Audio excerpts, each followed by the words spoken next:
Hey everybody, welcome to another episode of Blockchain Central. In today's episode, we'll try to break down something that everyone's been talking about, Bitcoin ETF. We'll explain the concept and why it's a big deal, and also what's the future outlook once the SEC finally approves ETFs for Bitcoin. You've probably been hearing about Bitcoin ETF all over the news for the past year. What is it all about? Let's start by breaking down what ETF stands for. ETF means an exchange-traded fund, and it's a security that tracks a given index, commodity, or even an entire industry. Additionally, ETFs, unlike mutual funds, can be traded on a stock exchange like any other common stock. Such funds are particularly appealing to individual investors as they can allow them to participate in a commodity or industry with a relatively lower barrier to entry. They also bear much lower fees than mutual funds and can, in principle, be used to diversify a portfolio. The challenge is that every single exchange-traded fund has to be submitted to the U.S. Securities and Exchange Commissions for approval. This brings us to Bitcoin. Establishing a Bitcoin ETF would be a big deal for the entire market, as it would facilitate easier access to the asset by institutional investors and signal greater acceptance of cryptocurrency as a financial instrument.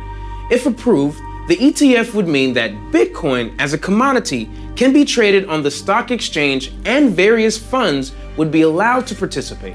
Unfortunately, since the one was proposed on July 1st, 2013 by the Winklevoss twins of Facebook fame, not a single crypto ETF has been approved by the SEC. Most recently, the SEC rejected all the pending derivative-backed Bitcoin ETFs filed by ProShares and Direction. As of August 2018, a few more ETFs are pending approval within the next months. So, what's the hurdle? Why aren't these ETFs being approved? The SEC has listed 5 major obstacles that prevent ETF from getting an okay. Number 1, it's hard to deliver a precise day net asset value as cryptos trade across multiple exchanges.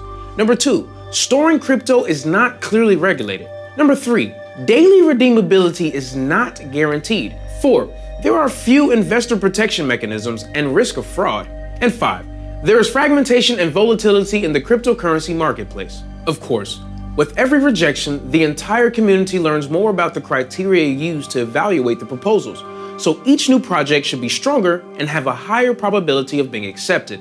In addition, major players in Bitcoin markets, such as some of the biggest exchanges, are working to develop tools to mitigate the issues mentioned by the SEC. If these entities started cooperating and set up market surveillance tools to reduce market manipulation, it could mean a major breakthrough in the attempts to have the first Bitcoin ETF approved.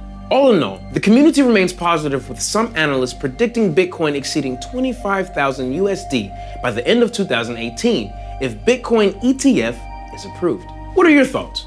Do you think Bitcoin exchange traded funds have a chance of being approved this year? Let me know in the comments. Before you go, please note that this content does neither represent financial, legal, or tax advice, nor is it supposed to be understood or interpreted as solicitation to buy or sell any securities, coins, or tokens. Thank you for watching. If you like this video, make sure to hit the like button and don't forget to subscribe to Blockchain Central to never miss a beat. Happy investing.